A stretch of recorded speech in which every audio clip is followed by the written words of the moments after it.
मेरे प्रिय लोगों, प्रभु यीशु मसीह के पवित्र नाम से आप सभी लोगों को प्रेम भरी बधाई। विशेष रूप से Jesus meets YouTube families, GPS Robinson Facebook में जितने परिवार मिले हुए हैं, सभी लोगों के लिए मैं परमेश्वर की स्तुति करता हूं। आशा करता हूं कि आप भले चंगे हैं।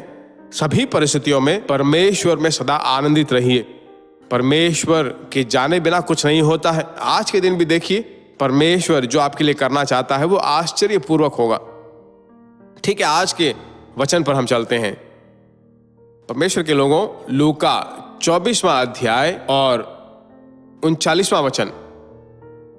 मेरे पिता ने जिसकी प्रतिज्ञा की है, मैं उसको तुम पर उतारूंगा, और जब तक स्वर्ग से सामर्थ न पाओ तब तक तुम इसी नगर में ठहरे रहो। प्रभु यीशु मसीह अपने चेलों को जो प्रतिज्ञाएं बताता है, उनमें से मुख्य बात है यह।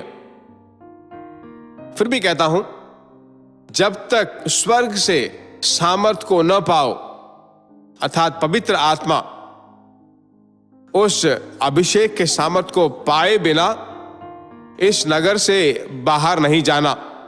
बिल्कुल साफ साफ प्रभु यहां पर बताता है। आपको गौर करना चाहिए, पहले से वो बुलाए गए हैं, चुने हुए हैं, अलग किए हुए हैं, सबसे बढ़कर यीशु के साथ लगातार उसी के साथ खाकर पीकर सोए हुए व्यक्ति हैं। पर प्रभु कहता है उनसे, मेरे स्वर्ग में जाने के बाद वहां से आपको एक आत्मा भेजूंगा। उस अभिषेक के सामर्थ को जब तक आप न पाओ तब तक इस नगर से बाहर नहीं जाना। परमेश्वर कहता है कि स्वर्ग से आने वाला सामर्थ एक स्वर्गीय सामर्थ। तो मेरे प्रिय परमेश्वर के लोगों, इसे मैं कैसे आपसे बताना चाहता हूं।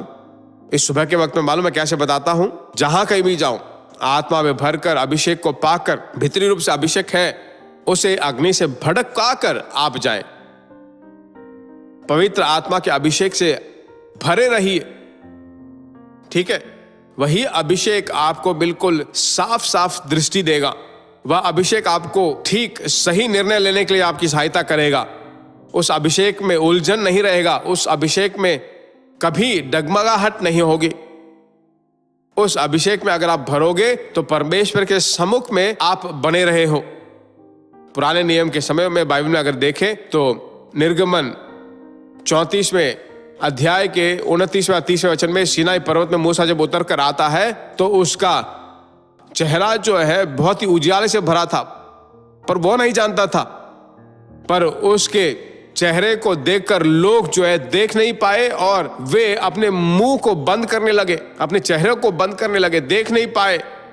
परमेश्वर के सम्मुख में उतना बड़ा सामर्थ है, शक्ति है मेरे प्रिय लोगों। तो मैं आपको उत्साह से बताता हूं, अपने अंदर जो है अपने आप को बिल्कुल नीचा मत समझिए। शैतान आपके घर में जो कमियां हैं, घटियां हैं, उसी को बताता रहता है। पर जब जब समय मिलता है, अकेले में जाकर अन्य भाषा में प्रार्थना करके, हे परमेश्वर, मैं आपसे बहुत प्रेम करता हूं, तुम में जो आनंद मुझे मिलता है उसे लगातार बोल बोल कर अभिषेक के उस इत्र को लगातार पाते रहिए। और ठीक उसी के साथ जो है काम पे, पढ़ाई में, व्यापार में, सेवकाई में जब आप जाओगे तो देखिए आपके और उन लोगों में बहुत बड़ा अंतर परमेश्वर दिखाएगा। किसी न किसी रूप से एक अंतर आप देख पाओगे। यही परमेश्वर के द्वारा दिया गया वचन है। आज परमेश्वर ने आपसे बात किया ना, अभी हम ऐसे ही प्रार्थना करते हैं, अपने सर को झुकाकर, आंखें बंद कर हम प्रार्थना करते हैं। प्यारे परमेश्वर, यीशु मसीह के नाम से, जैसे उस दिन तेरे चेलों को लूका 24वें अध्याय के 39वें वचन में जैसा तूने कहा, वैसे ही तेरे बच्चों को आज तूने बताया है। तो तेरे सामर्थ के द्वारा जब तक वो सामर्थ्य नहीं बन जाते, नहीं पा लेते, तब तक तेरे सम्मुख में वे ठहरे रहे, बने रहे। मेरे प्रिय भाइयों बहनों की सहायता कर, किसी भी चीज को लेकर न दुख हो, निराश हो, सभी चीजों के लिए परमेश्वर के सामर्थ को पाए। आज के दिन तेरे सम्मुख के द्वारा तूने चला, परमेश्वर की शांति तेरे बच्चों को भरता रहे। यीशु के नाम से हम मांगते हैं पिता, आमीन। परमेश्वर ने आज आपको सामर्थ्य बनाया है, पर आपको एक सेवकाई करना है। क्या है? इस छोटे से संदेश को जिन जिनको आप जानते हो उन सभी लोगों को शेयर करें। वे भी उस आवाज को जब सुनेंगे तो प्रभु में बढ़ते रहेंगे। परमेश्वर की इच्छा हो तो हम फिर मिलेंगे। God bless you. प्रिय भाइयों और बहनों, आशा करते हैं कि यह संदेश आपके लिए आशीष का कारण बना होगा, और ऐसे संदेशों को सुनकर आशीष पाने के लिए जीसस मीट्स मिनिस्ट्री नामक हमारे YouTube चैनल को सब्सक्राइब करें, और प्रार्थनाओं और सलाह के लिए हमें संपर्क करें। हमारा फ़ोन नंबर 9841252836 और 7299546363। Email gbsrobinson@hotmail.com। परमेश्वर आपको आशीष दे।